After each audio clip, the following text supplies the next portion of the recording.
Bab 181. Rumah lelang adalah sesuatu yang ada di semua kota besar. Barang-barang yang dijual di rumah lelang umumnya adalah barang-barang langka dan kelas atas.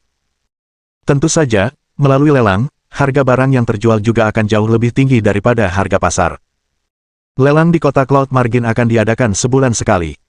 Menurut pemilik toko, lelang berikutnya akan diadakan dalam 2 hari. Karena itu, Xiang Shaoyun tidak punya pilihan selain menunggu. Dia terus menyuruh Momo mengunjungi berbagai toko dan mencari barang yang tahan dingin ekstrim, tetapi sayangnya mereka tidak menemukan apapun. Lagi pula, banyak orang mengincar api inti bumi milenium. Orang-orang yang berencana mencari api itu tentu akan melakukan persiapan juga. Tidak akan ada orang yang sebodoh itu pergi tanpa persiapan dan mempertaruhkan nyawa mereka. Terlepas dari apakah barang yang sangat dingin dapat ditemukan selama lelang, Xiang Shaoyun harus terlebih dahulu memastikan bahwa ia memiliki cukup kekayaan. Karena itu, ia mengeluarkan beberapa batu emas yang berbahaya dan mengirim Momo untuk bertanya kepada Gong Lianda apakah klan Gong tertarik pada batu-batu tersebut. Jika klan Gong menunjukkan minat, ia akan menjual batu-batu itu kepada mereka sebagai cara untuk memberi mereka keuntungan. Batu emas ganas juga diperoleh dari lembah sungai emas. Batu-batu ini mengandung energi emas ganas di dalamnya, dan para kultivator yang berlatih energi emas ganas dapat mengandalkan salah satu batu ini untuk meningkatkan pemahaman mereka tentang kekuatan emas ganas, sehingga meningkatkan kemampuan bertarung mereka. Batu-batu ini tidak kalah berharga dari batu emas baja biasa. Setelah melihat batu emas ganas itu, Gong Lianda membelinya semua tanpa ragu-ragu. Dia memahami betul apa yang bisa dilakukan batu-batu itu. Jika dia menjualnya di lelang, dia juga akan bisa mendapatkan kekayaan yang besar. Lagi pula, batu-batu ini juga relatif langka. Xiang Shaoyun membuat 1.500 kristal spiritual tingkat menengah dari batu emas jahat. Sekarang, dia memiliki total 18.500 kristal spiritual tingkat menengah. Namun itu belum cukup baginya. Karena itu, dia mengeluarkan hampir semua batu emas baja biasa yang dimilikinya dan menjual semuanya ke paviliun penempaan batas awan.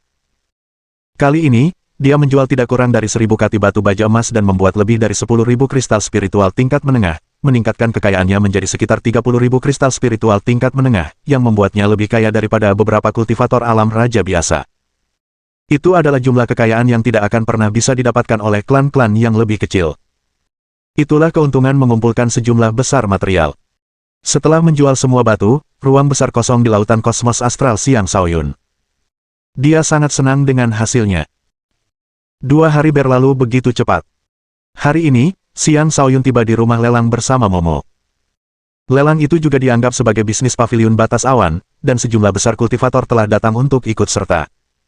Banyak kultivator yang menunggangi berbagai macam hewan terlihat, dan raungan memenuhi udara. Tempat di depan rumah lelang itu ramai. Kali ini, banyak kultivator muda juga datang. Para pria tampan dan gagah, sementara para wanita anggun dan elegan. Mereka semua adalah ahli alam transformasi muda. Mereka tentu saja berada di sini karena alasan yang sama dengan Xiang Shaoyun, untuk mencari barang yang sangat dingin di lelang. Pada saat itu, seorang pemuda yang menunggangi serigala api menyerbu mendekat.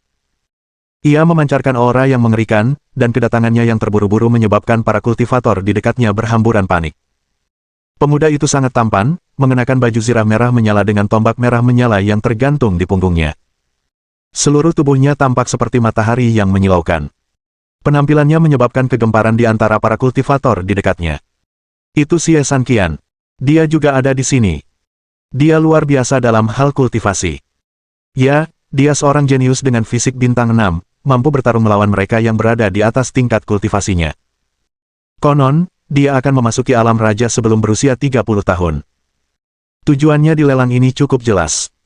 Dia sudah menyatakan beberapa waktu lalu bahwa api inti bumi pasti akan menjadi miliknya. Xie Sanqian adalah murid inti dari paviliun batas awan. Di usia muda 17 tahun, ia sudah menjadi kultivator alam transformasi tingkat 5. Ia baru-baru ini menarik perhatian seorang tetua. Begitu ia memasuki tahap akhir alam transformasi, ia akan diterima sebagai murid pribadi tetua tersebut. Dari arah yang berbeda, seorang wanita muda juga terlihat menunggangi gajah bersisik merah dengan riang. Wanita muda ini memiliki latar belakang yang lebih menakjubkan. Dia adalah murid pribadi di paviliun tepi awan dan sudah menjadi kultivator alam transformasi tingkat 8. Namanya Li Yaxuan. Ia berusia 20 tahun dan merupakan cucu dari seorang tetua alam raja. Ia berbaring anggun di atas gajah bersisik merah dengan ekspresi malas, posturnya memperlihatkan sosoknya yang menggoda, yang menarik perhatian semua pria. Li Yaxuan juga ada di sini. Kukira dia punya kakek dari alam langit. Kenapa dia ada di sini? Mungkin dia hanya di sini untuk ikut bersenang-senang. Atau mungkin dia di sini untuk mencari seorang pria. Dia pernah menyatakan bahwa pria seusianya yang mampu mengalahkannya akan menjadi pasangan kultivasinya. Namun, berapa banyak orang seusianya yang bisa mengalahkannya? Dia memiliki kemampuan bertarung yang setara dengan kultivator alam transformasi tingkat puncak. Selain beberapa orang aneh di pavilion tepi awan, tidak ada seorang pun seusianya yang bisa menandinginya. Li Yaxuan benar-benar seorang penggoda. Hanya melihatnya saja sudah membuat darahku mendidih. Selain Xie Sanqian dan Li Yaxuan, pendekar pedang bambu terkenal, Ye Xuan, juga telah tiba. Ye Xuan bukanlah anggota pavilion tepi awan. Ada desas-desus bahwa seorang tetua pavilion tepi awan pernah ingin menerimanya sebagai murid tetapi ditolak. Pada saat itu, banyak orang menghinanya karena dianggap bodoh karena melepaskan kesempatan sebesar itu. Namun akhirnya ia mengandalkan dirinya sendiri dan mengembangkan kemampuan bertarung yang luar biasa. Selain orang-orang tersebut, beberapa murid alam transformasi yang cukup kuat dari pavilion batas awan dan organisasi lainnya juga telah tiba. Xiang Shaoyun memperhatikan kedatangan semua orang. Dalam hati, ia berpikir, sepertinya tidak akan mudah mendapatkan api inti bumi. Tapi tidak ada yang bisa menghentikanku. Ketika Xiang Shaoyun dan Momo hendak memasuki aula lelang, beberapa orang tiba-tiba menghalangi jalan mereka. "Kakak, itu dia," teriak salah satu dari mereka sambil menunjuk Xiang Shaoyun. Orang yang menghalangi jalan mereka tak lain adalah Wen Jinruo. Berdiri di sampingnya adalah seseorang yang diingat Xiang Shaoyun dengan jelas, Wen Jinrui. Di kota Wu, Wen Jinrui pernah berkelahi dengan Xiang Shaoyun memperebutkan gigi harimau di kawasan bisnis. Ia akhirnya diusir oleh tetua Zhen Peng. Setelah itu, ia bahkan menjadi korban rencana Xiang Shaoyun dan terpaksa meninggalkan kota Wu dengan menyedihkan. Saat itu, dia hanyalah kultivator alam astral tingkat puncak. Sekarang, dia sudah menjadi kultivator alam transformasi tingkat keempat dan jauh lebih kuat daripada Wen Jinruo. Mencapai level itu dalam kurun waktu 1 tahun hanya bisa membuktikan bahwa dia sangat beruntung dalam kultivasinya. Kini, Wen Jinrui adalah murid inti dari pavilion tepi awan, yang membuatnya menjadi lebih angkuh dari sebelumnya. Setelah mendengar tentang insiden antara klan mereka dan tetua tawuran, ia terpaksa meninggalkan pavilion dan mencari tahu apa yang sebenarnya terjadi. Adapun alasan mereka berada di sini, tentu saja mereka datang untuk mencari benda yang sangat dingin. Bertemu Xiang Shaoyun hanyalah sebuah kebetulan. Wen Jinrui menatap Xiang Shaoyun dengan tajam dan memarahi, "Anak muda, kau berani bersekongkol melawan klan Wen. Apa kau pikir kami tidak berani melakukan apapun padamu?" Xiang Shaoyun sama sekali tidak tampak terganggu oleh mereka dan hanya menegur mereka dengan tatapan acuh tak acuh, "Anjing yang baik akan tahu untuk tidak menghalangi jalan. Pergi sana." Bab 182. Apakah kau ingin mati? Wajah Wen Jinrui menjadi gelap. Meskipun marah, dia tidak melakukan apapun. Dia jelas bahwa saat dia menyerang, orang-orang dari pavilion penempaan tepi awan akan tidak puas dengannya. Pada saat itu, klan Wen akan menderita lebih banyak lagi. Tentu saja, sebagian alasan Wen Jinrui mampu menahan diri adalah karena topeng yang menutupi penampilan asli Xiang Shaoyun. Jika dia melihat wajah asli Xiang Shaoyun, kemungkinan besar dia akan kehilangan kendali dan mulai menyerang. "Hehe, silakan saja serang aku. Mari kita lihat siapa yang akan mati," ejek Xiang Shaoyun.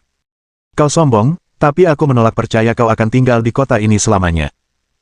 Begitu kau meninggalkan kota, membunuhmu akan semudah membunuh serangga," kata Wen Jinrui. "Kalau kau sudah selesai bicara, pergilah," teriak Xiang Shaoyun. Jejak auman harimau bercampur dalam teriakannya. Dalam jarak yang begitu dekat, saudara-saudara klan Wen merasakan gendang telinga mereka berdengung akibat benturan tersebut. Memanfaatkan keterkejutan sesaat mereka, Xiang Shaoyun memasuki aula lelang bersama Momo. Ketika kedua saudara dari klan Wen itu sadar, mereka berdua menatap Xiang Shaoyun dengan penuh kebencian. Mereka benar-benar ingin membunuhnya. Adapun Xiang Shaoyun, ia mencoba mencari ruang VIP setelah masuk. Sayangnya, semua ruangan sudah dipesan. Karena itu, ia terpaksa berdesakan dengan kerumunan di aula utama. "Aku harus menunjukkan diriku di depan semua orang di sini. Ini menyebalkan." Xiang Shaoyun duduk dan menggerutu dalam hati. Ia khawatir jika berhasil membeli barang yang sangat dingin, akan sulit baginya untuk pergi. Banyak orang lebih suka menuai tanpa menabur. Tapi sekarang, ia tidak punya pilihan selain bertindak sesuai dengan keadaan. Lagi pula, ia memiliki topeng kulit manusia. Ia bisa melepas topeng itu dan muncul dengan identitas baru kapanpun ia mau. Tak lama kemudian, rumah lelang dipenuhi orang. Seorang juru lelang berjalan ke panggung dan mengumumkan dimulainya lelang. Mereka memulai lelang dengan beberapa senjata tingkat 3. Pedang, tombak, senjata-senjata itu dikeluarkan satu persatu. Antusiasme penonton meningkat seiring berjalannya lelang. Xiang Shaoyun tidak peduli dengan senjata-senjata itu, tetapi hal itu tidak berlaku bagi banyak orang di sana. Bahkan Momo pun merasa bersemangat ketika melihat senjata-senjata tersebut, dan itu terutama terjadi ketika ia melihat pedang panjang bergaya wanita yang dilelang. Ia sangat menyukai pedang yang dilihatnya, sampai-sampai ia ingin ikut menawar juga. Dia pernah menjadi kepala kedua dari geng Serigala Merah. Karena itu, dia juga cukup kaya dan mampu ikut serta dalam lelang, tetapi dia tidak tega melakukannya karena Xiang Shaoyun hanya diam di sampingnya. Xiang Shaoyun memperhatikan dan berkata, jika ada sesuatu yang menarik perhatianmu, jangan ragu untuk menawar. Aku bukan pemimpin kejam yang tidak memberi kebebasan sama sekali kepada pengikutku. Momo sangat gembira. Terima kasih, Tuan Muda. Maka, dia mulai menawar. Sayangnya, orang-orang di pavilion Cloud Margin terlalu kaya. Dia segera dikalahkan dalam penawaran. Dia tenggelam dalam kesedihan menyadari bahwa setelah menjadi bandit selama bertahun-tahun, dia bahkan tidak mampu membeli pedang. Itu terlalu menyedihkan. 520 kristal roh berkualitas rendah dilelang sekaligus. Ada yang berminat? Tanya juru lelang.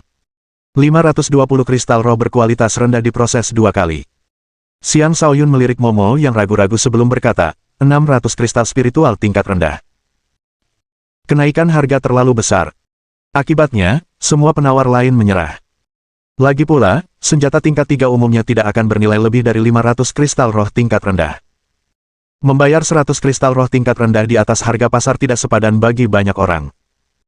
Setelah memenangkan lelang, Xiang Shaoyun bertanya kepada Momo, kau bahkan tidak memiliki beberapa ratus kristal spiritual kelas rendah. Kau ini orang kelas 2 macam apa? Momo tersipu dan berkata, aku memberikan sebagian kekayaanku saat membubarkan perkumpulan saudara-saudara itu. Itu menjawab pertanyaan Xiang Shaoyun. Kamu melakukannya dengan baik, pujinya. Setelah jeda sejenak, dia menambahkan, silakan ajukan penawaran untuk apapun yang menarik perhatianmu nanti. Saya bukan tipe orang yang akan mengecewakan pengikut saya. Momo sangat gembira. Terima kasih, Tuan Muda. Tak lama kemudian, segmen lelang herbal tiba. Herbal yang dilelang adalah obat-obatan spiritual dengan kualitas minimal menengah ke atas, dan sebagian besar merupakan obat-obatan spiritual kelas atas. Kemudian, buah es salju muncul, menyebabkan kehebohan besar di antara kerumunan. Buah es salju khusus ini berusia 500 tahun, buah spiritual kelas atas dengan kualitas sangat baik. Bagi mereka yang mengembangkan kekuatan es, buah ini akan sangat membantu.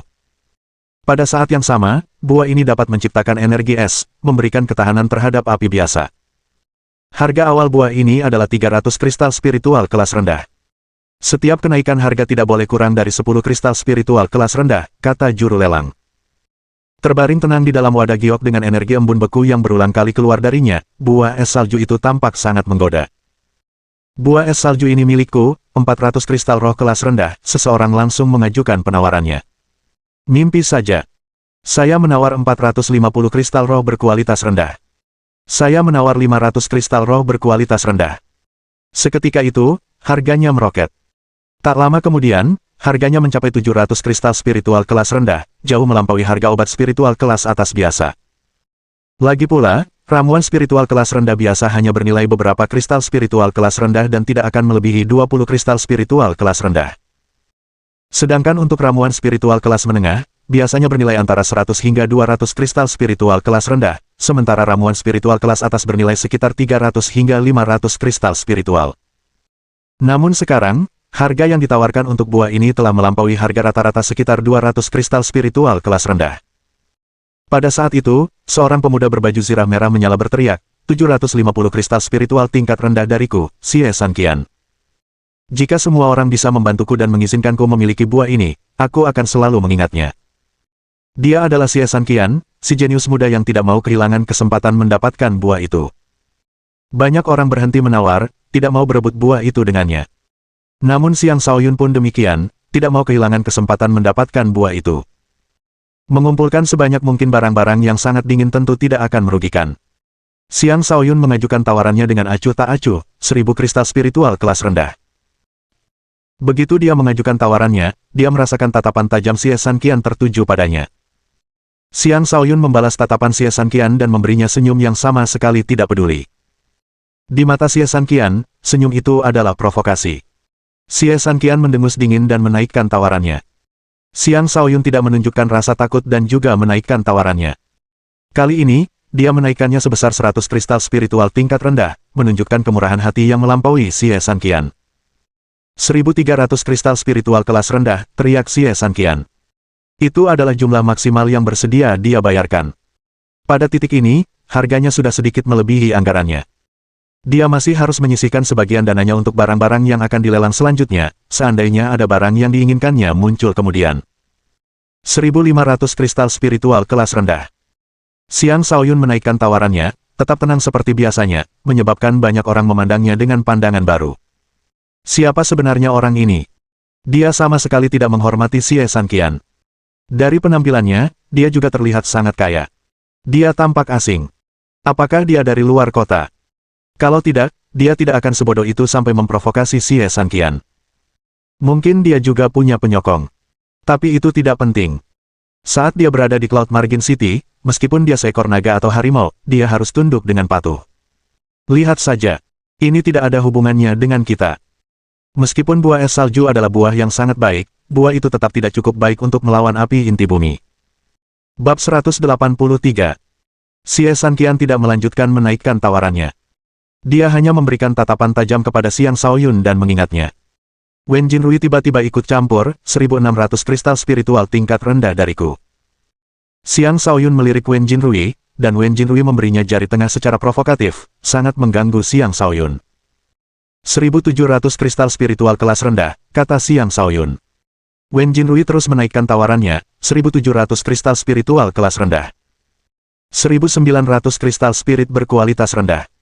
2.000 kristal spirit berkualitas rendah. Keduanya menaikkan tawaran mereka satu demi satu, dan ketika Xiang Shaoyun menaikkan tawaran menjadi 2.500 kristal spiritual kelas rendah, Wen Jinrui akhirnya berhenti. Selamat atas keberhasilanmu mendapatkan buah es salju. Wen Jinrui mencibir. Ia sebenarnya tidak berniat mendapatkan buah itu sejak awal. Satu-satunya alasan ia ikut serta dalam perang penawaran adalah untuk mengganggu Xiang Shaoyun dan membuatnya membayar lebih mahal. Di sampingnya, Wen Jinrui menimpali, dia bodoh tapi kaya, mau bagaimana lagi? Xiang Shaoyun melirik keduanya dan menjawab dengan acuh tak acuh, ya, kalian benar. Aku tidak punya apa-apa lagi, tapi aku punya banyak uang. Kata-kata itu membuat orang banyak mengangkat alis mereka. Beberapa menyimpulkan bahwa dia adalah seseorang yang baru saja menjadi kaya, sementara yang lain menyimpulkan bahwa dia mungkin seseorang dengan latar belakang yang berpengaruh. Lelang berlangsung dengan teknik pertempuran, metode kultivasi, dan beberapa item tingkat raja yang rusak. Semakin banyak orang bergabung dalam perang penawaran. Bagi mereka, teknik pertempuran dan metode kultivasi ini lebih berharga daripada buah yang mereka dapatkan sebelumnya. Di sisi lain, Xiang Shaoyun tidak menunjukkan minat pada teknik pertempuran dan metode kultivasi. Namun, dia tidak lupa untuk menginstruksikan Momo agar membuat masalah bagi saudara-saudara klan Wen. Ia pertama-tama menyuruh Momo untuk menawar teknik pertempuran tingkat raja yang belum lengkap. Klan Wen tidak melewatkan kesempatan untuk mengganggu tawaran mereka dan mulai menawar juga. Tetapi begitu mereka menaikkan tawaran hingga mencapai titik di mana tidak ada orang lain yang menawar, Momo berhenti. Saudara-saudara klan Wen tercengang astonished. Mereka sama sekali tidak berniat membeli teknik pertempuran tingkat raja yang tidak lengkap ini. Wen Jinrui menyeka keringatnya dan bertanya, "Kakak, apa yang harus kita lakukan? Bagaimana kita bisa membeli 3.800 kristal spiritual kelas rendah?" Wen Jinrui juga berkeringat dingin. Dia memaksa dirinya untuk tenang dan berkata, "Bagaimana kalau meminta bantuan ayah?"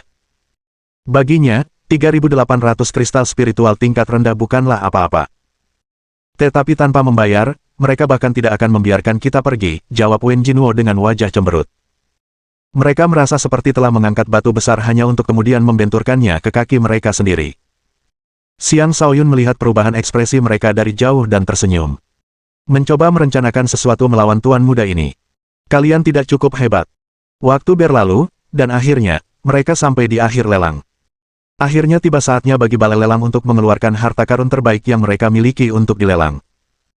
Barang pertama adalah senjata raja lengkap, dimulai dari 1.000 kristal roh tingkat menengah, setara dengan 10.000 kristal roh tingkat rendah. Harganya saja sudah cukup untuk membuat banyak orang terhenti. Pada titik ini, sebagian besar dari mereka yang masih melakukan penawaran pada dasarnya adalah kultivator alam raja yang memiliki kekayaan yang tidak dapat dibandingkan dengan orang biasa. Selain para raja ini, satu-satunya yang masih melakukan penawaran adalah perwakilan dari berbagai organisasi dan klan. Senjata raja sangat menarik bagi mereka. Senjata raja tidak hanya akan meningkatkan kekuatan tempur seseorang, tetapi juga merupakan simbol status. Tuan muda, apakah Anda tidak tertarik dengan senjata raja? Tanya Momo penasaran ketika melihat Xiang Shaoyun memejamkan matanya dalam keadaan beristirahat. Ia menyadari bahwa Xiang Shaoyun mampu membeli senjata raja. Ketika ia melihat Xiang Shaoyun tidak melakukan apapun, rasa ingin tahunya pun muncul. Xiang Shaoyun menjawab, senjata raja hanyalah alat. Tanpa kekuatan sebenarnya, bahkan senjata raja pun tidak akan banyak membantu seseorang. Momo merenungkan kata-kata itu sejenak sebelum berkata dengan kagum, tuan muda itu bijaksana. Selama kau tetap setia, teknik pertempuran dan metode kultivasi tingkat raja akan tersedia untukmu. Jangan khawatir, kata Xiang Shaoyun, menenangkan Momo. Untuk memastikan seorang pengikut tetap setia, seseorang harus cukup kuat dan perlu memberikan manfaat yang cukup kepada pengikut tersebut agar tetap setia. Ini adalah sesuatu yang perlu diketahui oleh seorang pemimpin, dan bukan konsep yang dipahami oleh semua orang. Karena latar belakangnya sebagai tuan muda dari sekte yang kuat, Xiang Shaoyun lebih memahami hal ini daripada orang biasa. Saat Momo mendengar janji itu, jantungnya hampir meledak. Seandainya tidak banyak orang di sekitar, dia pasti akan memeluk Xiang Shaoyun dan mencium pipinya saking gembiranya. Teknik bertarung dan metode kultivasi tingkat raja adalah hal-hal yang tidak akan pernah bisa dia peroleh sendiri, tetapi dia sangat mendambakannya dan tidak menginginkan apapun selain memperoleh salah satunya. Mungkin aku perlu mencari kesempatan untuk merayu tuan muda, pikir Momo dalam hati.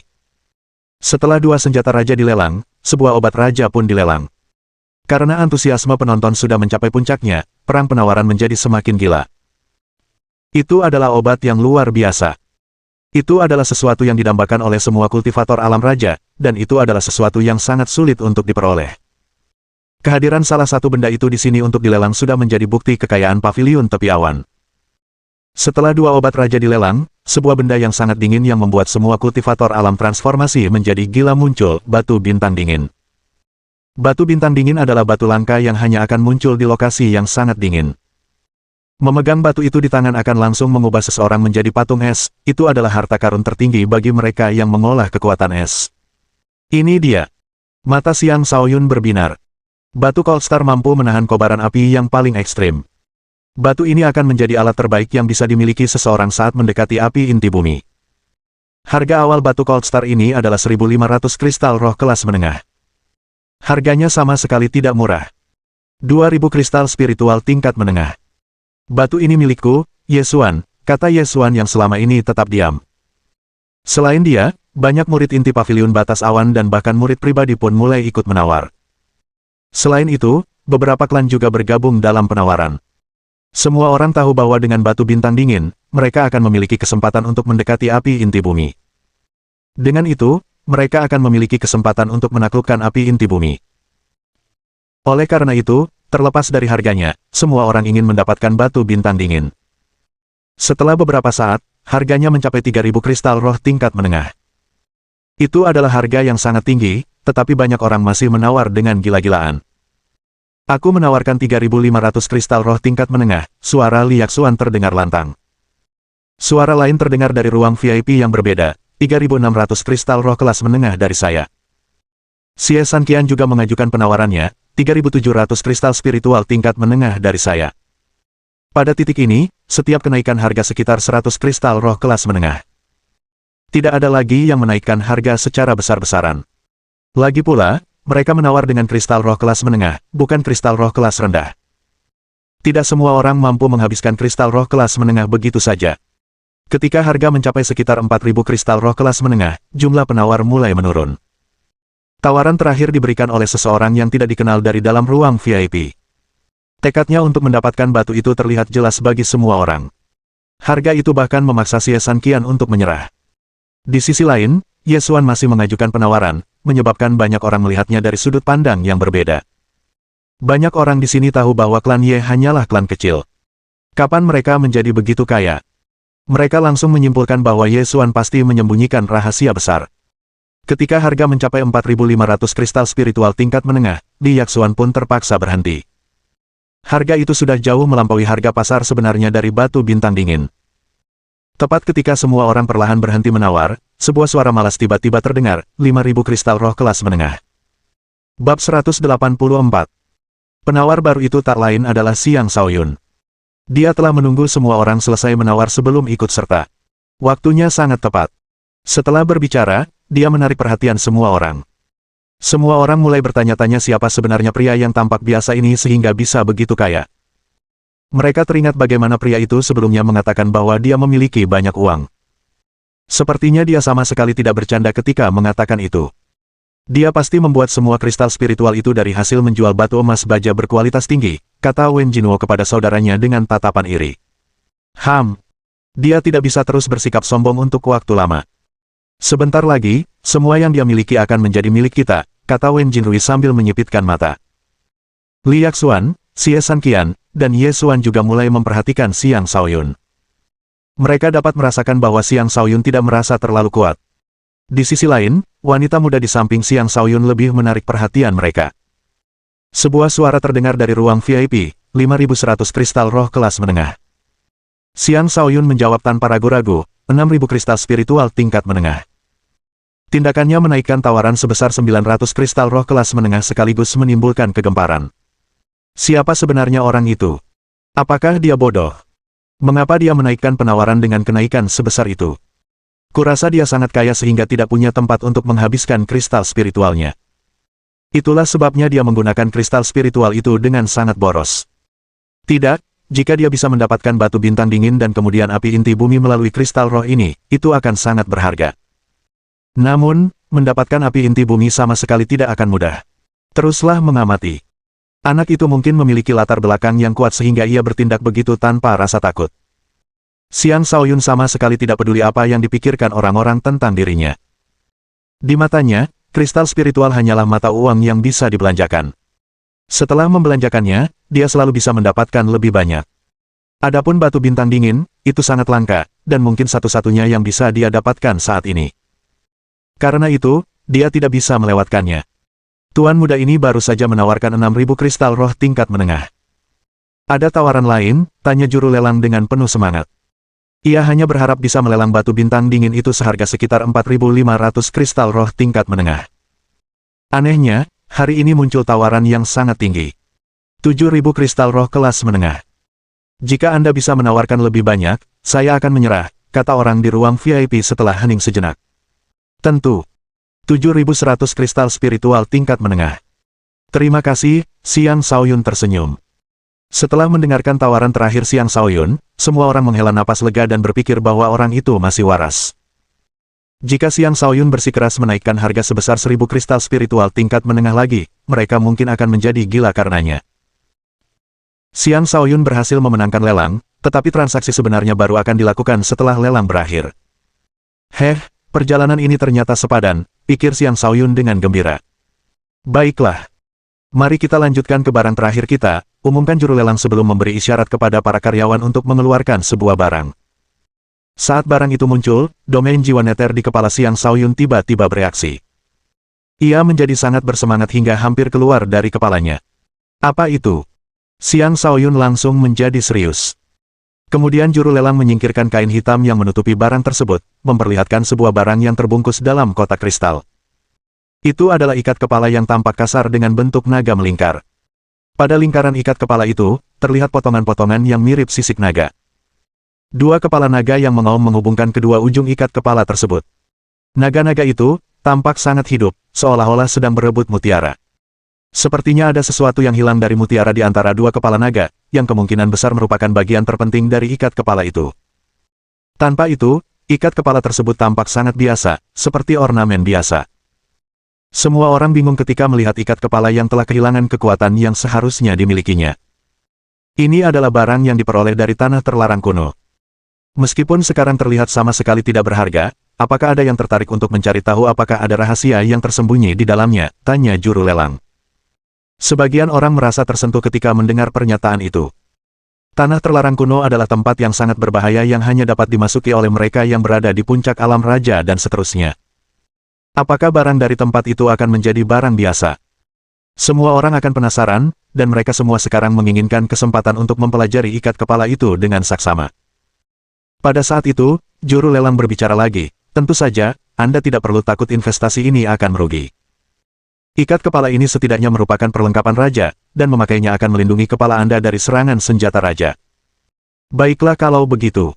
Penawaran awal adalah 5.000 kristal roh tingkat menengah.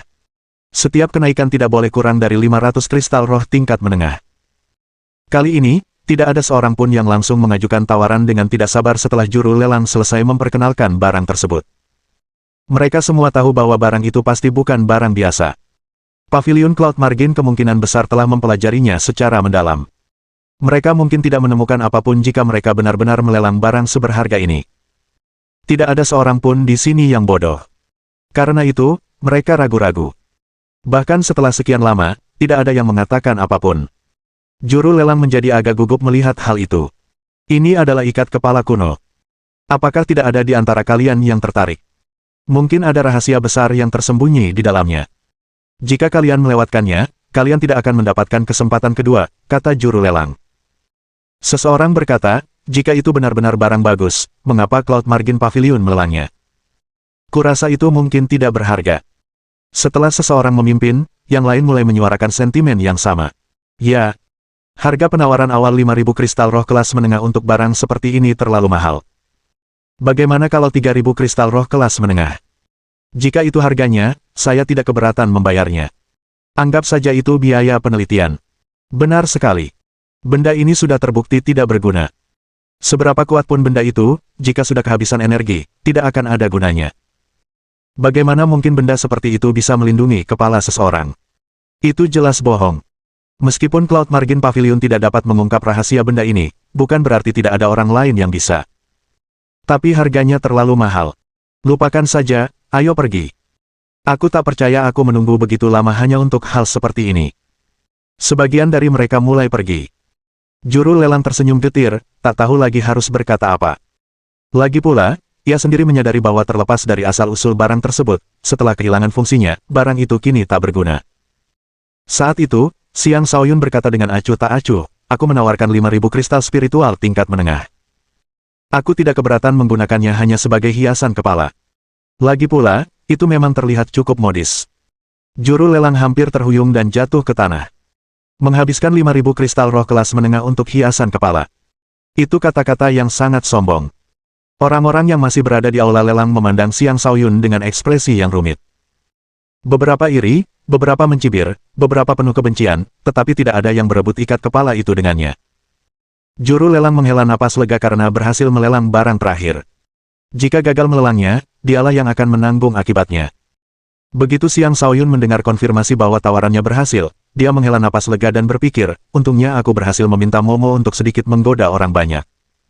Kalau tidak, aku tidak akan bisa mendapatkan barang ini semudah ini. Bab 185. Benar. Momo telah menyebabkan keributan atas perintah Xiang Shaoyun. Jika tidak, dia tidak akan mendapatkan ikat kepala itu dengan mudah. Ikat kepala ini terlalu penting baginya.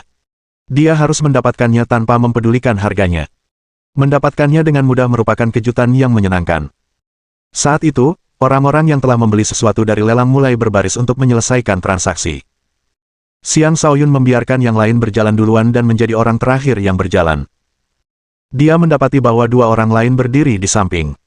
Mereka menghadap ke arah yang berbeda, tidak berani menatapnya. Xiang Shaoyun tak kuasa menahan tawa sebelum bertanya, Tuan-tuan muda klan Wen, apa yang kalian lakukan berdiri di sini?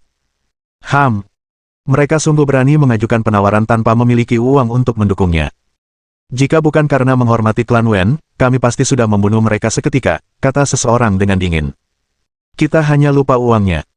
Jangan khawatir, ayahku akan segera datang membawa kristal roh, jawab Wen Jinrui dengan muram. Haha, kau bahkan tidak punya beberapa ribu kristal spiritual, dan kau berani menawar di sini. Ini sungguh mencerahkan. Xiang Shaoyun tertawa terbahak-bahak. Ia hanya berencana untuk sedikit mengganggu saudara-saudara klan Wen.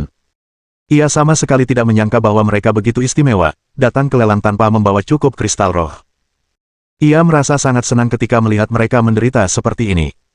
Saudara-saudara klan Wen bahkan tidak bisa membalas. Mereka hanya bisa menatap Xiang Shaoyun dengan marah, berharap tatapan mereka saja bisa menusuk hati Xiang Shaoyun 10.000 kali. Xiang Shaoyun kemudian menambah luka dengan berkata, apakah kau ingin aku membayar untukmu? Kembalikan saja 2 kali lipat dari yang kubayarkan sebagai bunga nanti. Kedua bersaudara itu sangat marah hingga hampir muntah darah. Orang ini benar-benar jahat karena mencemooh mereka seperti itu.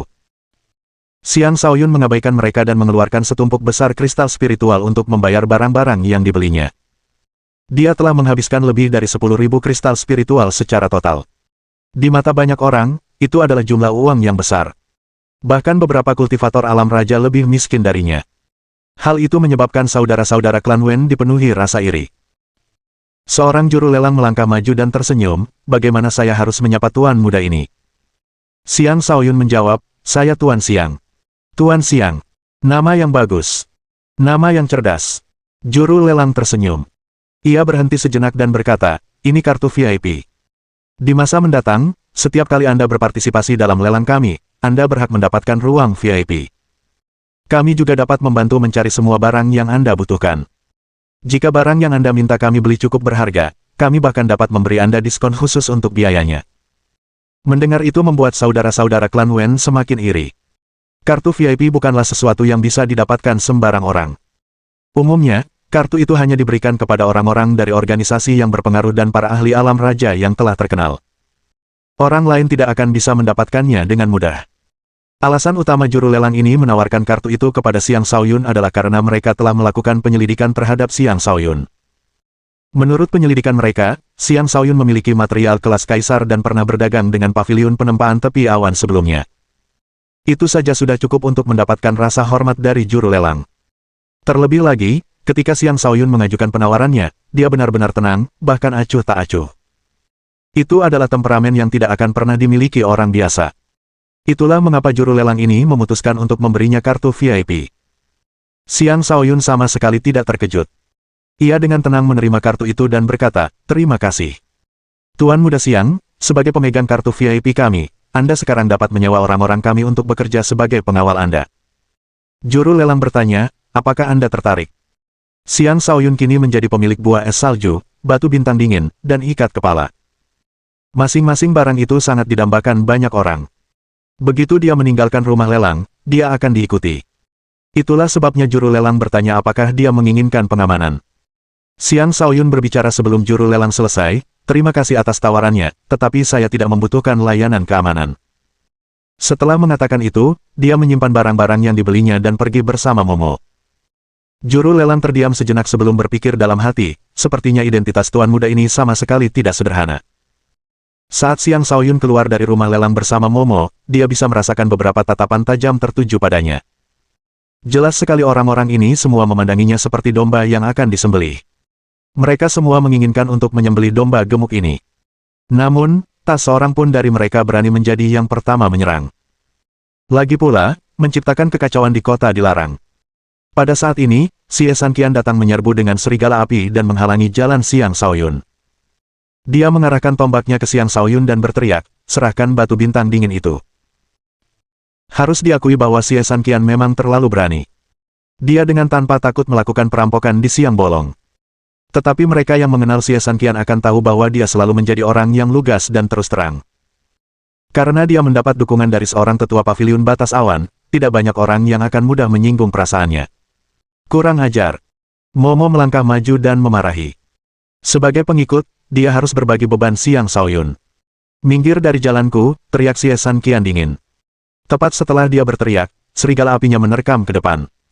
Serigala api itu cepat dan ganas, memberi Momo rasa tekanan yang belum pernah dia rasakan sebelumnya. Namun, dia tidak punya alasan untuk mundur. Dia menghunus pedang tingkat 3 yang baru saja didapatnya dan menusuk ke depan, kekuatan alam transformasi tingkat 8-nya meledak sepenuhnya. Serigala api itu menyemburkan gumpalan api ke depan yang bertabrakan dengan energi pedang, menciptakan ledakan keras. Momo terpaksa mundur berulang kali dan hampir terbakar oleh api tersebut. Setan agung tingkat ke-8, seru Momo dalam hati. Jika makhluk iblis itu tidak berada pada tingkat kultivasi yang sama dengannya, ia tidak akan mampu memaksanya mundur dengan mudah.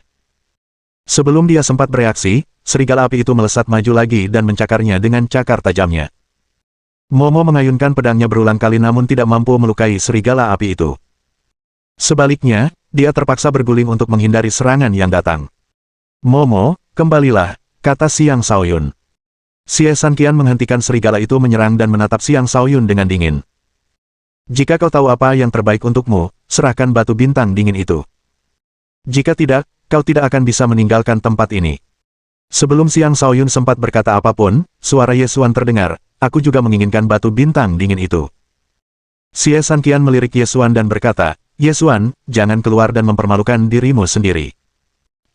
Tidak ada yang mempermalukan diri sendiri. Pertempuran adalah semua yang dibutuhkan untuk mengungkap segalanya, jawab Ye Xuan dengan tenang. Jadi kalian berdua menginginkan batu bintang dingin. Ada lagi? Tanya Xiang Shaoyun sambil menatap beberapa orang lain yang memperhatikannya dari jarak dekat. Ia tetap tenang seperti biasanya. Bab 186. Ketika orang-orang di daerah itu melihat tatapan Xiang Shaoyun, mereka mulai bergerak. Apakah anak ini menantang kita? Kata seseorang dengan nada tidak senang. Karena dia menantang kita, mari kita penuhi keinginannya. Dia punya banyak hal bagus yang bisa dia bawa saat ini, kata orang lain. 3 orang melangkah maju, mencoba mengepung Xiang Shaoyun. Xie Sanqian menancapkan tombaknya ke tanah sebelum berteriak kepada para pendatang baru, ini tidak ada hubungannya dengan kalian. Pergi sana. Ye Xuan juga melirik tajam para pendatang baru, tekanan itu membuat para pendatang baru berhenti melangkah. Xie Sanqian dan Ye Xuan adalah orang-orang yang arogan.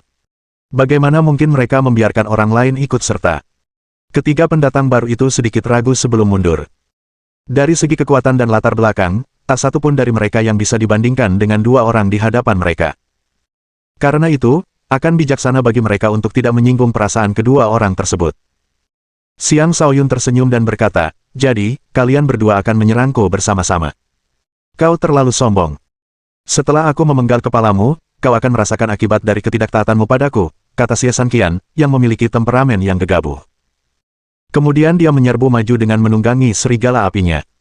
Ia bergerak secepat angin dan langsung tiba di hadapan Xiang Shaoyun. Sebuah tombak menusuk ke depan dan mengirimkan serigala berapi yang menerkam Xiang Shaoyun. Xie Sanqian adalah kultivator alam transformasi tingkat 5 dengan kemampuan bertarung luar biasa yang memungkinkannya untuk dengan mudah melawan mereka yang berada di tingkat 6 atau 7 alam transformasi. Serangannya ini cukup untuk dengan mudah membunuh kultivator alam transformasi tingkat 5 manapun. Betapa brutalnya, Xiang Shaoyun mendesah sebelum ikut bergerak. Tubuhnya berkelebat dan menghindari serangan itu. Kemudian dia mengulurkan tangan dan meraih tombak sebelum menyeret Xie Sanqian menjauh dari serigala api. Xie Sanqian benar-benar terkejut, karena dia tidak menyangka Xiang Shaoyun memiliki kekuatan sebesar itu. Lagi pula, lawannya hanyalah kultivator alam transformasi tingkat 2 tetapi menunjukkan kekuatan yang melampaui kemampuan kultivator alam transformasi tingkat 5 sekalipun. Xie Sanqian ditarik dari serigala api, tetapi berkat pengalaman bertarungnya yang kaya, dia membalikkan badannya dan menendang Xiang Shaoyun begitu dia ditarik. Dengan serangan lanjutan yang cepat, Xiang Shaoyun tidak diberi kesempatan untuk membalas serangan tersebut. Itulah perbedaan antara murid paviliun batas awan dan kultivator biasa. Xiang Shaoyun juga bereaksi dengan cepat. Dia segera melepaskan tombaknya dan mengubah lengannya menjadi perisai, lalu menangkis tendangan yang datang. Seorang kultivator alam transformasi tingkat 2 biasa tidak akan mampu menangkis tendangan Xie Sanqian, tetapi bagi Xiang Shaoyun, menangkis tendangan itu bukanlah masalah sama sekali. Dia bahkan melancarkan serangan mendadak miliknya sendiri saat tangan lainnya melesat ke arah lawannya. Jari penghancur bintang. Sinar itu datang tiba-tiba, dan dengan jarak antara keduanya, Xie Sanqian benar-benar tak berdaya, karena dia belum sempat mengubah posisinya. Bang! Serangan jari itu menghantamnya hingga terpental. Bahkan penghalang energi terluar di tubuhnya retak akibat serangan itu. Untungnya, dia masih mengenakan baju zirah yang melindunginya. Jika tidak, serangan itu akan melukainya dengan serius. Meskipun begitu, dia terlempar dan terguling di tanah, tampak sangat berbeda dari dirinya yang biasanya gagah berani. Bajingan! Serigala api, serang! Telan dia hidup-hidup, teriak Xie Sanqian dengan marah.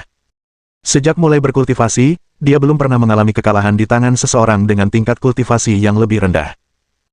Hari ini adalah yang pertama, dan kekalahan itu terjadi di tangan seseorang yang tampak begitu biasa. Ia bahkan menyimpulkan bahwa lawannya pasti telah menyembunyikan kekuatan sebenarnya. Jika tidak, ia tidak akan mengalami kekalahan. Serigala api menerkam Xiang Shaoyun atas perintah Xie Sanqian. Serigala api iblis agung tingkat 8 memang sangat perkasa. Ia sangat cepat, dan serangannya sangat tajam. Serigala itu membuka rahangnya yang besar, memperlihatkan taringnya yang menakutkan. Dalam setahun terakhir, Xiang Shaoyun telah melalui banyak pertempuran dan telah membunuh banyak binatang buas iblis. Jadi, ini bukanlah apa-apa baginya. Pergi. Xiang Shaoyun meraung ke arah serigala api. Jejak raungan harimau menyertai gelombang suara yang megah itu dan menyebar ke seluruh area. Serigala api itu merasakan seolah-olah Raja Harimau telah muncul di hadapannya, dan rasa takut langsung menyelimuti matanya. Xiang Shaoyun memanfaatkan kesempatan itu untuk menyelimuti tinjunya dengan lapisan energi petir sebelum melayangkan pukulan ke arah serigala tersebut. Tinju petir. Kepalan tangan itu melesat ke depan dengan kekuatan seperti sambaran petir yang dahsyat. Dor, dor. Xiang Shaoyun mulai menghujani serigala itu dengan pukulan, mengubahnya menjadi samsak tinju. Bahkan kulit tebal serigala itu pun terkoyak oleh pukulan tersebut dan darah berceceran di mana-mana. Melolong. Serigala itu meraung kesakitan sambil mencambuk bahu Xiang Shaoyun dengan ekornya, meninggalkan rasa sakit yang membakar. Serigala itu memanfaatkan kesempatan dan melakukan serangan balik, mencakar Xiang Shaoyun berulang kali dengan cakarnya yang berapi-api, memaksa Xiang Shaoyun mundur. Iblis Agung tingkat 8 tidak akan mudah dikalahkan.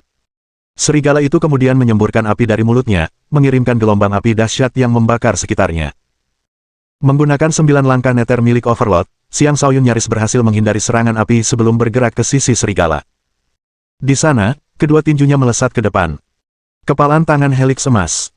Energi tinju itu kemudian berubah dari ungu menjadi emas. Energi yang sangat tajam itu berubah menjadi bor spiral besar yang menghantam serigala api itu hingga terpental. Tepat pada saat ini, Xie Sanqian, yang sempat mendapat sedikit waktu istirahat, tiba dengan sebuah jebakan.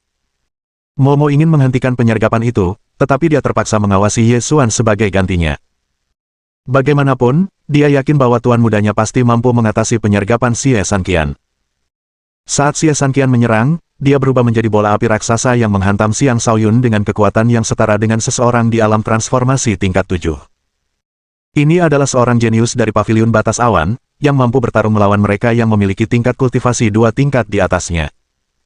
Sayangnya, lawannya adalah Xiang Shaoyun, seseorang yang mampu bertarung melawan mereka yang memiliki tingkat kultivasi lebih dari 2 tingkat di atasnya.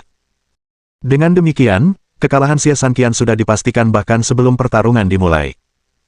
Xiang Shaoyun tiba-tiba bergerak dengan gerakan kaki yang menakjubkan dan menghindari serangan yang datang seolah-olah dia memiliki sepasang mata di punggungnya. Kemudian dia menyerang Xie Sanqian, melepaskan satu demi satu tinju spiral emas, membuat Xie Sanqian terlempar jauh sambil batuk darah. Sekarang giliran saya, kata Ye Xuan. Pedang bambunya seketika keluar dari sarungnya dan melayang lurus di udara menuju targetnya seperti ular berbisa. Momo telah memperhatikannya dengan saksama, tetapi dia masih terlalu lambat untuk menghentikan serangan itu. Tuan muda, hati-hati. Momo hanya bisa memberi peringatan kepada Xiang Shaoyun. Pedang itu berubah menjadi seekor ular bambu, lalu terpecah menjadi 7 ular bambu yang meliuk-liuk ke arah Xiang Shaoyun dari 7 arah berbeda, semuanya menuju ke bagian vital Xiang Shaoyun. Bab 187. Xiang Shaoyun memusatkan seluruh perhatiannya pada Xie Sanqian. Meskipun ia tetap waspada terhadap kemungkinan serangan mendadak, serangan tiba-tiba itu tetap membuatnya terkejut. Ia dapat melihat bahwa Ye Xuan ini adalah kultivator alam transformasi tingkat 7, tetapi kemampuan bertarung yang ditunjukkan Ye Xuan tidak kalah hebat dari kultivator alam transformasi tingkat 8 puncak. Kemampuannya bahkan sebanding dengan beberapa kultivator alam transformasi tingkat 9. Tanda-tanda persatuan pedang manusia dapat dilihat dari serangan ini. Mungkin yang dibutuhkan Ye Xuan hanyalah satu dorongan lagi sebelum sepenuhnya memasuki fase persatuan pedang manusia. Ye Xuan 1 tahun lebih tua dari Li Yaxuan, dan dia tampaknya bukan bagian dari organisasi manapun. Karena itu, baginya untuk mencapai titik kultivasi ini adalah prestasi yang luar biasa. Xiang Shaoyun dapat merasakan bahwa semua jalan keluarnya telah terblokir. Karena dia tidak lagi bisa menghindari serangan itu, satu-satunya yang bisa dia lakukan adalah mengerahkan seluruh kekuatannya. Lapisan-lapisan penghalang energi didirikan dalam upayanya untuk mengurangi dampak serangan tersebut. Tepat setelah penghalang luar didirikan, serangan itu tiba. Cling! Denting! Energi pedang itu berulang kali menghantam Xiang Shaoyun dalam bentuk ular berbisa, menciptakan banyak lekukan dan retakan pada penghalang. Matilah! Ye Xuan mengerahkan seluruh kekuatannya ke pedangnya, meningkatkan kekuatan energi pedang, dan sepenuhnya mengelilingi penghalang Xiang Shaoyun. Tuan muda, teriak Momo. Dia akhirnya tiba. Dia mengayunkan pedangnya ke arah Ye Xuan dengan seluruh kekuatannya, tidak memberi Ye Xuan kesempatan untuk membunuh Xiang Shaoyun. Gangguan itu memaksa Ye Xuan untuk mengalihkan fokusnya dan menghadapi serangan Momo yang berkekuatan penuh. Adapun Xiang Shaoyun, dampak serangan Ye Xuan membuatnya terlempar jauh. Darah menyembur keluar dari berbagai bagian tubuhnya, menyebabkan dia menggertakkan giginya kesakitan. Aku terlalu ceroboh. Dia terlalu percaya diri, berpikir bahwa tidak banyak kultivator alam transformasi yang dapat melukainya dengan kekuatannya saat ini. Dia akhirnya mendapat pelajaran atas kepercayaan dirinya yang berlebihan. Jika bukan karena tubuhnya jauh lebih kuat daripada yang lain di tingkat kultivasinya, serangan Ye Xuan akan cukup untuk membunuhnya, bukan hanya melukainya. Xiang Shaoyun berdiri dan berteriak, "Momo, minggir." Pedang Overlord Sky Slaying Saber milik Xiang Shaoyun muncul di tangannya saat ia bersumpah bahwa, untuk membuktikan kekuatannya sendiri, ia harus meraih kemenangan mutlak dalam pertempuran ini. Momo mundur, dan Ye Xuan mengizinkannya pergi. Ia berdiri di sana dan menatap Xiang Shaoyun dengan heran, jelas tidak menyangka Xiang Shaoyun mampu bangkit kembali secepat itu. Terlebih lagi, ia tampaknya tidak terluka parah sama sekali. Kau adalah individu yang baik, tetapi sayangnya, kau membuat pilihan hidup yang salah. Di kehidupanmu selanjutnya, ingatlah bahwa kau dibunuh oleh Overlord Xiang, kata Xiang Shaoyun sambil melangkah mendekati Ye Xuan selangkah demi selangkah, menyeret pedang pembunuh langit Overlord di belakangnya. Kehadiran naga dan harimau terpancar dari tubuhnya, dan seluruh keberadaannya menjadi agung. Auranya tampak tak terbendung. Kerumunan di sekitar mereka tercengang. Tak seorang pun dari mereka menyangka bahwa pemuda yang tampak biasa ini akan memiliki pembawaan yang luar biasa. Bahkan Li Yaxuan, yang tadinya dengan santai menyaksikan pertempuran itu, menjadi serius, dan matanya berbinar. Adapun Ye Xuan, dia bisa merasakan tekanan kuat yang menekannya, jejak rasa takut mulai muncul di benaknya tanpa terkendali. Tidak. Ini tidak mungkin. Aku, Ye Xuan, tidak takut pada siapapun. Bagaimana mungkin aku takut? Ye Xuan berteriak dalam hatinya dan mengencangkan cengkeramannya pada pedang bambunya.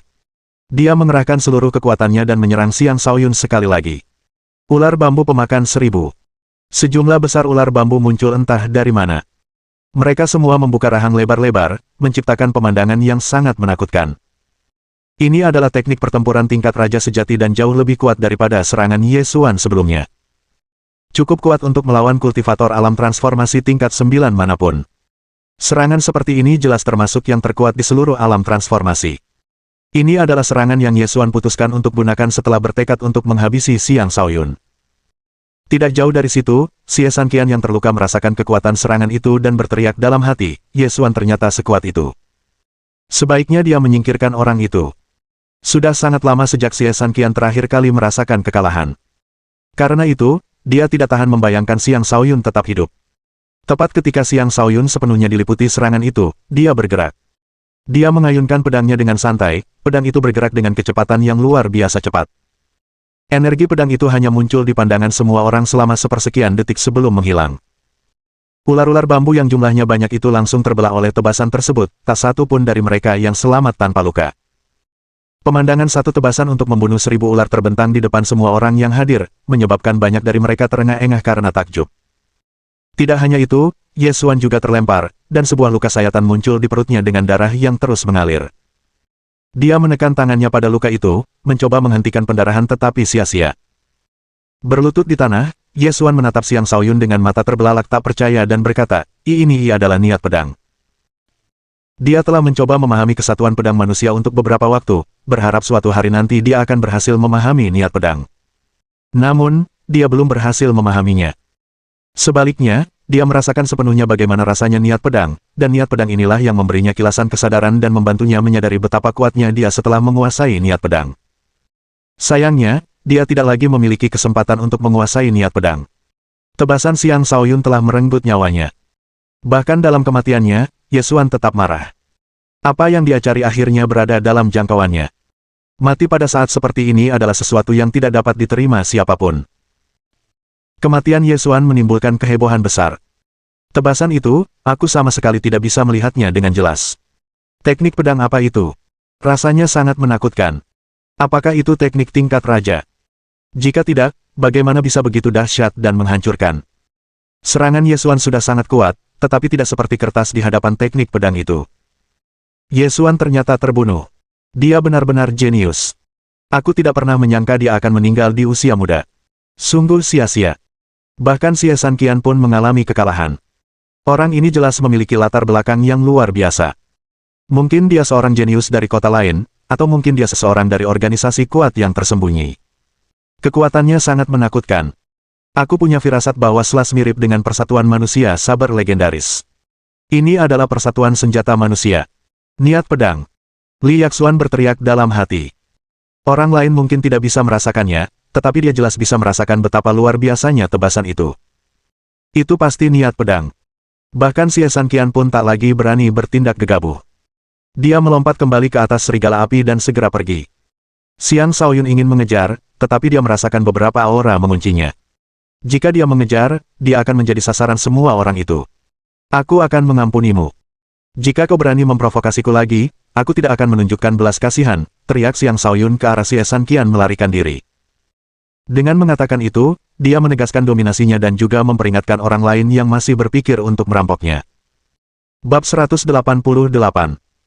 Karena tindakannya membunuh di depan umum, Xiang Shaoyun telah menarik perhatian para penegak hukum. Kali ini, para penegak hukum sama sekali tidak mengatakan apapun. Mereka hanya dengan cepat membersihkan mayat Ye Xuan sebelum pergi. Xiang Shaoyun tidak terkejut. Dia hanyalah korban dan bertindak untuk membela diri. Jika dia masih harus dihukum, itu hanya akan menunjukkan bahwa Paviliun Batas Awan adalah organisasi yang tidak adil. Adapun apakah akan ada masalah karena membunuh Ye Xuan, dia tidak punya waktu untuk memikirkannya sekarang. Dia harus segera pergi untuk menghindari terseret ke dalam masalah yang lebih besar. Jika dia tetap tinggal dan menunggu sampai seorang ahli alam raja memutuskan untuk menyerangnya, dia akan benar-benar tak berdaya. Tepat ketika Xiang Shaoyun dan Momo hendak pergi, Li Yaxuan tiba-tiba menyerbu ke arah mereka. Xiang Shaoyun melirik wanita muda itu dengan malas dan tersenyum. Apakah kau juga akan menyerang? Dia bisa merasakan bahwa wanita ini bahkan lebih kuat dari Xie San Qian dan Ye Xuan.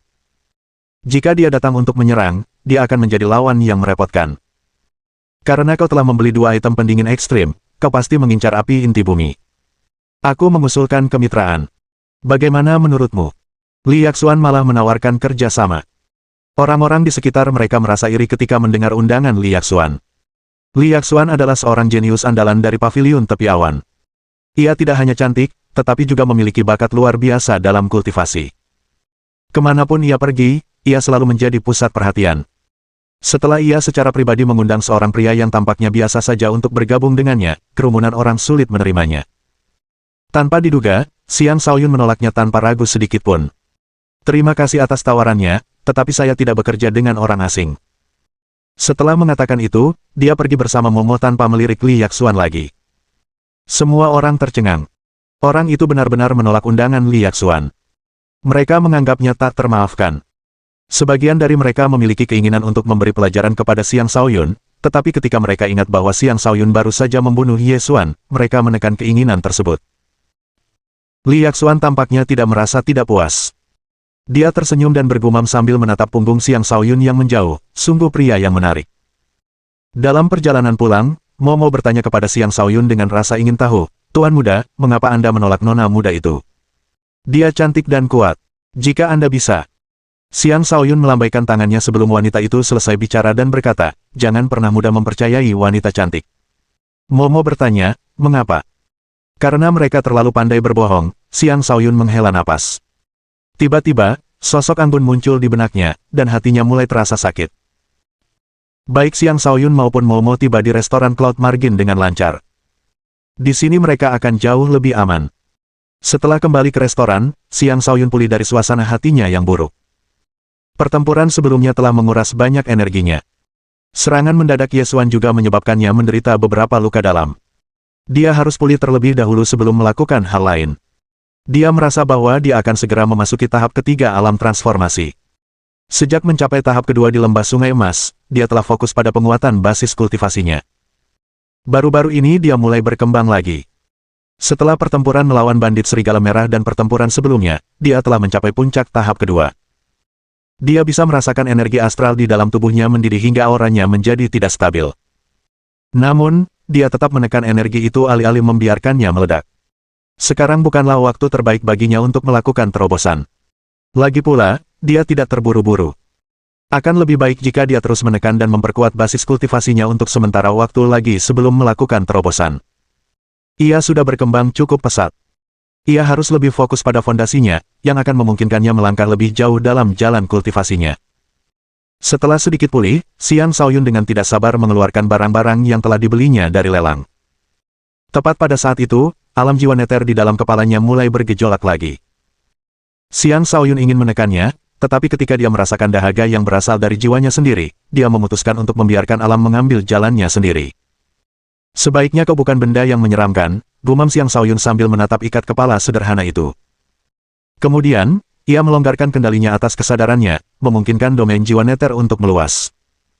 Sebuah kekuatan yang tak terlukiskan tampaknya muncul, mencoba memanggil ikat kepala itu. Ikat kepala itu benar-benar bereaksi terhadap panggilan tersebut saat mulai memancarkan gumpalan cahaya kabut gelap. Desir. Domain jiwa neter menyelimuti ikat kepala itu dan menariknya ke dalam kepala Xiang Shaoyun. Setelah memasuki ruang di dalam kepala Xiang Shaoyun, ikat kepala itu menyatu sepenuhnya dengan domain jiwa neter. Keduanya mulai memancarkan aura yang serupa, aura yang memberi Xiang Shaoyun sensasi yang sangat intim. Kabut hitam yang dipancarkan oleh ikat kepala itu mulai bergolak di kepalanya saat lingkaran itu berubah menjadi naga hitam yang meraung. Mengaum, mengaum. Raungan itu begitu dahsyat dan mengerikan sehingga jiwa Xiang Shaoyun tidak mampu menahan dampaknya, dan dia jatuh pingsan. Setelah waktu yang tidak diketahui, Xiang Shaoyun terbangun dengan pikiran yang linglung. Sensasi pertama yang dirasakannya setelah bangun tidur adalah rasa sakit yang tajam, yang membuatnya berteriak. Dia memegang kepalanya dan menjatuhkan diri ke tempat tidur sambil berpikir cemas, apakah ini akibat dari menyerap benda jahat. Tepat ketika dia hendak memanggil Momo, sebuah simbol aneh tiba-tiba muncul di benaknya. Simbol itu berbeda dari bahasa manusia biasa, itu mewakili mantra mnemonik kuno dan mendalam. Kutukan Jiwa Naga Neter. Ini adalah nama sebuah mantra mnemonik yang berasal dari klan Neter Kekaisaran. Mantra mnemonik ini merupakan rahasia eksklusif klan Neter Kekaisaran dan bukan sesuatu yang dapat dipraktikkan oleh anggota klan lain. Hanya anggota klan Neter Kekaisaran yang mampu membangkitkan domain jiwa Neter yang memungkinkan mereka untuk mengolah kutukan ini. Manfaat dari mengolah kutukan jiwa naga Neter adalah Xiang Shaoyun akan mampu mengendalikan ikat kepala jiwa naga Neter yang saat ini ada di kepalanya. Lalu apa manfaat mengendalikan ikat kepala jiwa naga Neter? Pengendali ikat kepala tersebut dapat memasangkan ikat kepala itu pada seseorang, mengubah orang tersebut menjadi boneka. Dengan kata lain, ikat kepala ini adalah alat yang memungkinkan seseorang untuk mengendalikan orang lain. Kutukan Jiwa Naga Neter adalah kutukan mengerikan dari masa lalu. Setelah terkutuk, jiwa seseorang akan terkunci oleh ikat kepala tersebut. Melarikan diri hampir mustahil. Setelah mendapatkan kutukan itu, rasa sakitnya menghilang. Adapun ikat kepala jiwa naga Neter, seberkas cahaya hitam aneh muncul di tempat kedua ujung ikat kepala terhubung. Cahaya itu tampak seperti permata hitam, dan telah sepenuhnya mengaktifkan fungsi ikat kepala tersebut. Pada saat itulah Xiang Shaoyun menyadari bahwa ikat kepala itu tidak rusak. Sebaliknya, pemilik sebelumnya hanya meninggal, menyebabkan alam jiwa Neter lenyap dan meninggalkan ruang kosong di tempat ujung-ujung ikat kepala itu terhubung. Kini, setelah anggota baru dari klan Neter Kekaisaran muncul dan menguasai ikat kepala tersebut, kekuatan mengerikannya kembali muncul di dunia. Bab 189. Dalam sekejap mata, 3 hari berlalu. Xiang Shaoyun tinggal di rumah, berlatih mantra mnemonik kutukan jiwa naga Neter. Jika orang lain mengetahui bahwa dia sedang mengolah kutukan jahat seperti ini, dia akan menjadi musuh publik. Namun sebenarnya, Xiang Shaoyun tidak peduli dengan apa yang orang lain pikirkan tentang dirinya. Dia sangat memahami konsep, pemenang mengambil semuanya. Selama seseorang cukup kuat, apakah teknik yang digunakan itu mulia atau jahat tidaklah penting. Tidak seorang pun akan berani menghakimi, kekuatan sama dengan kebenaran. Xiang Shaoyun sangat bersemangat untuk meningkatkan kemampuan bertarung dan tingkat kultivasinya. Kutukan Jiwa Naga Neter ini adalah teknik rahasia yang mampu meningkatkan kekuatannya. Karena dia memenuhi syarat untuk menguasainya, dia tentu saja akan mengembangkannya. Dalam kurun waktu 3 hari, dia telah sepenuhnya menghafal seluruh kutukan tersebut. Dia juga memperoleh kemampuan untuk mengendalikan ikat kepala jiwa naga Neter dan mengirimkannya keluar dari kepalanya. Namun untuk mencapai titik di mana dia bisa menggunakan kutukan itu, dia masih membutuhkan lebih banyak kekuatan jiwa. Tanpa kekuatan jiwa yang cukup, dia tidak akan mampu melepaskan kekuatan dari ikat kepala jiwa naga Neter. Sekalipun Xiang Shaoyun memiliki kekuatan jiwa di atas rata-rata, dia kemungkinan hanya mampu melepaskan sekitar 10% dari kekuatan ikat kepala tersebut. Meskipun begitu, 10% itu sudah cukup untuk mengendalikan kultivator alam raja biasa. Tentu saja, memasangkan ikat kepala itu pada kultivator alam raja adalah masalah yang sama sekali berbeda. Dengan demikian, dia membutuhkan lebih banyak kekuatan untuk benar-benar memanfaatkan kekuatan ikat kepala jiwa naga Neter. Kekuatan sebenarnya dari ikat kepala itu tidak akan terlihat jika pemiliknya adalah orang yang harus menggunakan tipu daya untuk benar-benar memasangkan ikat kepala itu pada seseorang. Aku seharusnya mampu menangkap seorang raja yang lengah atau terluka parah.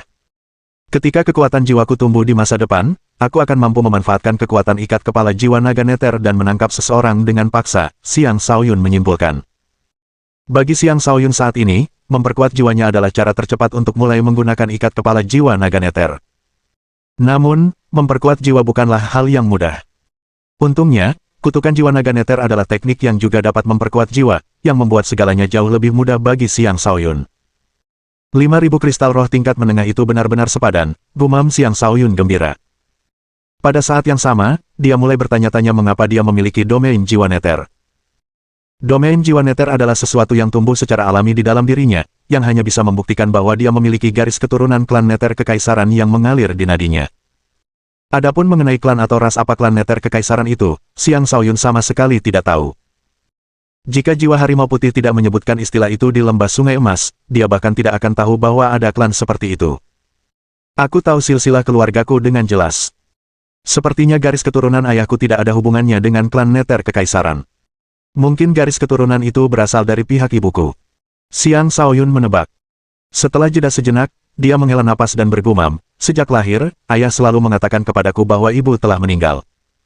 Ini akan menjadi teka-teki yang tidak bisa kupecahkan. Lupakan saja. Itu tidak penting. Tepat pada saat itu, suara Momo terdengar dari luar ruangan. Tuan muda, Nona Kinyin telah datang. Waktu yang tepat. Xiang Shaoyun berdiri dan tersenyum. Ketika dia membuka pintu, dia melihat Gong Kinyin berdiri di sana mengenakan pakaian bela diri. Matanya seindah bulan, wajahnya seanggun bunga yang mekar, tubuhnya seindah ular eksotis. Seluruh dirinya memancarkan daya pikat. Dia tidak berubah secara fisik. Sebaliknya, ini adalah perubahan dalam temperamennya yang disebabkan oleh peningkatan kekuatannya. Kau telah mencapai alam transformasi, seru Xiang Shaoyun takjub saat melihatnya.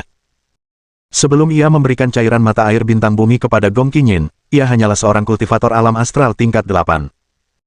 Hanya dalam beberapa hari, ia telah memasuki alam transformasi, menembus satu alam kecil dan satu alam besar. Itu kecepatan yang sangat cepat. Gong Kinyin tersenyum, sesuatu yang jarang dilakukannya, dan berkata, semua ini berkatmu. Tanpa cairan mata air bintang bumi milikmu, mustahil bagiku untuk tumbuh secepat ini, dan tanpamu, ayahku tidak akan pernah mengalokasikan sumber daya untuk membantuku tumbuh. Gong Kinyin saat ini tidak lagi berprasangka buruk terhadap Xiang Shaoyun. Bahkan, perasaan aneh terhadap Xiang Shaoyun mulai tumbuh di hatinya. Senang mendengarnya. Dengan perkembanganmu, pencarian kita akan jauh lebih mudah, kata Xiang Shaoyun. Ia lebih memilih mencari api inti bumi sendirian. Lagi pula, ia menganggap Gong Kinyin sebagai beban daripada penolong. Namun, dialah yang memberitahunya lokasi api inti bumi milenium. Jika dia pergi sendirian, akan terasa seperti dia meninggalkannya setelah memanfaatkannya. Dia tidak akan melakukan hal seperti itu. Sekarang dia adalah kultivator alam transformasi tahap pertama, dia akan mampu melindungi dirinya sendiri dengan lebih baik. Dia tidak perlu terlalu khawatir lagi. Aku mendengar apa yang terjadi di lelang. Aku tidak menyangka kau akan menjadi sekuat ini. Kau tidak akan menganggapku sebagai beban, kan? Tanya Gong Kinyin, seolah mampu membaca pikiran Xiang Shaoyun. Ia menatap langsung ke mata Xiang Shaoyun dengan mata cantiknya, dan menghadapi tatapan mata itu, Xiang Shaoyun terlalu malu untuk berbohong lagi. Ia mengusap hidungnya dan berkata dengan canggung, sedikit. Tapi jangan khawatir. Aku tidak akan meninggalkanmu. Siapa peduli kalau kamu mencampakkanku? Jawab Gong Kinyin dengan sedikit pipi memerah. Apa yang kau pikirkan? Aku tadi membicarakan tentang memutuskan hubungan denganmu agar kau tidak menjadi beban, kata Xiang Shaoyun. Gong Kinyin memutar matanya.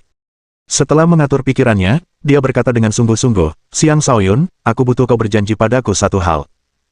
Apapun yang terjadi, kau harus berjanji padaku. Ucapkan, kata Xiang Shaoyun. Jika kau berhasil mendapatkan api inti bumi, tolong bantu aku dalam satu hal. Jika kau membantuku dalam hal itu, aku akan sangat berterima kasih, dan klan Gong juga akan memberimu hadiah yang besar untuk itu, kata Gong Kinyin dengan sangat serius. Bantuan apa yang Anda butuhkan? Jelaskan dengan jelas, tanya Xiang Shaoyun. Gong Kinyin mengerutkan bibir dan berkata, orang tua dari klan saya membutuhkannya untuk menyembuhkan dirinya sendiri. Baiklah. Aku akan membantumu jika aku mendapatkannya. Xiang Shaoyun mengangguk tanpa ragu-ragu. Kalau begitu, saya akan berterima kasih sebelumnya. Gong Kinyin sangat gembira. Jangan terburu-buru berterima kasih padaku. Begitu banyak orang yang memburu api inti bumi. Aku sendiri pun tidak yakin bisa mendapatkannya, kata Xiang Shaoyun. Dia berhenti sejenak dan menambahkan, tapi jika aku berhasil, bisakah kau berjanji padaku setelah aku membantu orang tua klanmu? Apa yang kau butuhkan? Jika itu sesuatu yang bisa kulakukan, aku akan melakukannya tanpa ragu sedikit pun, kata Gong Qingyin tanpa ragu. Jadilah pelayan penghangat ranjangku, kata Xiang Shaoyun terus terang. Saat dia mengucapkan kata-kata itu, wajah Gong Qingyin diselimuti lapisan embun beku, dan dia mengepalkan tinjunya erat-erat. Haha, itu cuma bercanda. Anggap saja kau tidak mendengar apa-apa, Xiang Shaoyun tertawa sebelum buru-buru melarikan diri. Namun saat ia melarikan diri, ia mendengar jawaban lembut, jika kau dapat memenuhi persyaratanku, aku dapat setuju untuk menjadi mitra kultivasi gandamu. Hah? Apa dia salah paham? Aku menginginkan seorang pelayan penghangat tempat tidur, bukan pasangan kultivasi ganda, gumam Xiang Shaoyun dalam hati. Tapi dia terlalu malu untuk mengoreksinya karena khawatir akan melukai perasaannya. Namun tanpa sepengetahuan Gong Qingyin, ia menganggap keheningan Gong Qingyin sebagai persetujuan diam-diam. Dan dengan demikian, benih masalah di masa depan pun tertanam. Bab 190. Kota Tepi Awan, Klan Wen. Pemimpin klan, Cloud Dragon Town, telah membatalkan kemitraan kita dan akan berhenti membeli senjata dari kita. Pemimpin klan, Klan Tang, telah membatalkan kontrak pembelian dengan kami. Mereka bahkan menuntut agar kami mengembalikan uang muka mereka. Ketua klan, penjualan senjata di kota telah berhenti total. Bahkan setelah menurunkan harga, tidak ada yang membeli dari kita. Wen Dongyu mendengarkan laporan-laporan yang berdatangan dengan wajah pucat pasi. Dia membanting cangkir ke tanah sebelum meraung marah, pergi. Kalian semua, pergi. Aku tidak mau mendengar laporan apapun untuk saat ini. Para pelayan segera mundur sementara saudara-saudara klan Wen tiba tanpa suara. Ayah, sapa Wen Jinrui dan Wen Jinwo kepada ayah mereka. Ketika Wen Dongyu melihat putra-putranya, dia menjadi semakin marah. Dasar bajingan tak berguna. Kalian masih berani-beraninya muncul di sini. Kembalilah ke paviliun tepi awan dan fokuslah pada kultivasi. Jangan datang menemuiku sebelum mencapai alam raja. Setiap kali Wen Dongyu mengingat bagaimana kedua putranya ditahan di rumah lelang, dia merasa sangat malu. Kejadian itu telah membuat klan Wen menjadi bahan olok-olok kota. Yang lebih penting lagi, klan Wen juga menjadi sasaran penindasan paviliun penempaan tepi awan. Mereka harus menunggu sampai leluhur mereka meninggalkan kultivasi terpencilnya sebelum mereka dapat mulai bernegosiasi dengan paviliun dan mencoba membalikkan situasi. Ayah, tolong tenangkan amarahmu. Tidak ada gunanya melukai tubuhmu karena amarah gara-gara hal seperti ini, nasihat Wen Jinrui. Ia melanjutkan, orang itu baru saja meninggalkan restoran. Dia mungkin sedang mencari api inti bumi. Wen Dongyu menyipitkan matanya. Bajingan Overlord siang itu. Benar sekali. Ayah, kita bisa segera mengirim beberapa orang untuk menangkapnya. Semua yang dimilikinya akan menjadi milik kita, dan kita juga bisa melampiaskan amarah kita padanya, kata Wen Jinrui. Wen Jinwo juga berbicara dengan nada membunuh, benar. Kita tidak bisa membiarkan dia terus hidup. Jika dia hidup, itu adalah aib bagi klan Wen kita. Wen Dongyu berpikir sejenak sebelum kilatan kejam muncul di matanya. Kalian berdua jangan ikut campur. Segera kembali ke paviliun tepi awan. Bajingan itu tidak akan hidup sampai matahari terbit besok. Sementara itu, Xiang Shaoyun, Gong Qingyin, Momo, dan beberapa ahli alam transformasi dari klan Gong sedang menuju keluar kota batas awan. Mereka menuju ke daerah yang berbatasan dengan kota Harimau Awan dan kota Naga Awan. Disitulah api inti bumi milenium berada. Baik kota Harimau Awan maupun kota Naga Awan termasuk di antara kota-kota teratas di bawah kota perbatasan awan. Adapun istana Harimau Awan dan paviliun Naga Awan, keduanya juga memiliki banyak ahli. Api inti bumi milenium awalnya merupakan sesuatu yang diperebutkan oleh kedua akademi, tetapi setelah paviliun batas awan mengetahuinya, api inti bumi tidak lagi ada hubungannya dengan mereka. Untungnya, paviliun batas awan akhirnya menetapkan bahwa siapapun di bawah alam raja diizinkan untuk berburu api inti bumi. Mereka menyebutnya memberi kesempatan kepada para pemuda, tetapi sebenarnya, itu hanyalah tindakan mengubah tempat itu menjadi tempat pelatihan bagi murid-murid mereka. Xiang Shaoyun baru mengetahui bahwa 5 ahli alam transformasi telah dikirim oleh Gong Lianda untuk membantu mendapatkan api inti bumi milenium ketika dia meninggalkan kota.